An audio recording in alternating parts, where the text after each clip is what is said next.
తీసుకొచ్చినారు మిమ్మల్ని. ఇప్పుడు ఏమంటున్నారు అధికారులు? 2 గంటల్లో ఖాళీ చేయాలి. ఖాళీ చేయాలి. రేపు కేటీఆర్ సార్ వస్తున్నారు. వస్తే ఏమైనా పెద్ద ప్రాబ్లం అవుతుంది, గొడవలు అవుతాయి అని చెప్పేసి ఇది చేస్తున్నారు. ఇప్పుడు ఆల్రెడీ జేసీబీలు బయట ఉన్నాయంట, వాళ్ళు రెడీగా ఉన్నాయంట. ఇప్పుడు ఎవరు ఇందాక ఆయన యూత్ లీడర్ వచ్చి మాట్లాడాడు, ఆయన సపోర్ట్గా మాట్లాడాడు. ఆయన చేసేపోయారు, జైలు వేసారు. ఎవరు గట్టిగా మాట్లాడారు ఇప్పుడు ఎవరు సపోర్ట్కి వచ్చినా తీసుకొని జైలు వేస్తారు. రేపు కేటీఆర్ సార్ వస్తున్నారు. కేటీఆర్ సార్ వస్తున్నారు అంటే మళ్ళీ ఖాళీ చేయాలి. ఇప్పుడు ఆయన వస్తే పెద్ద న్యూసెన్స్ అవుతుంది రోడ్డు మీద కదా, మెయిన్ రోడ్డు. ఆయన న్యూసెన్స్ వీళ్ళు చేసేది కరెక్ట్ అయితే ఆయన వస్తే.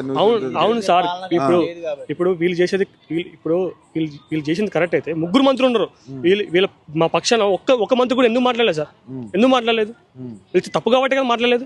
తప్పు కావట్లేదు కదా సార్. తప్పు చేసారు మళ్ళీ ఇప్పుడు మిమ్మల్ని వెళ్ళిపో అంటారు. ఒక ఎక్కడికి వెళ్ళిపోతారు? కల్లూరు వేస్తారంట. 30 కిలోమీటర్లు, 50 కిలోమీటర్ ఇక్కడ నుంచి 50 కిలోమీటర్ కల్లూరు ఉంది. విఎం అంటారా 60 కిలోమీటర్ల దూరంలో అక్కడ వదిలేస్తారా? అక్కడ వదిలేస్తారంట.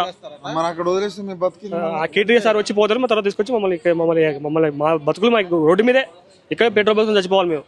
అంతా అట్లా వేయద్దులే. పెట్రోల్ బంక్ చచ్చిపోవాలి సార్.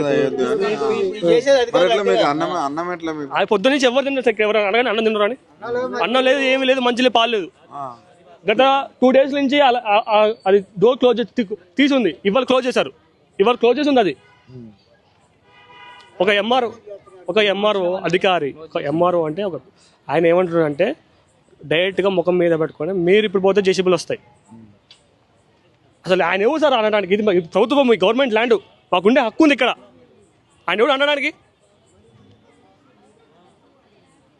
మొత్తానికి అయితే ఎన్ని నుంచి బొమ్మంటారు చేత ఎట్లనే ఖాళీ చేయాలి, ఎట్లనే చేయాలి అంటారు.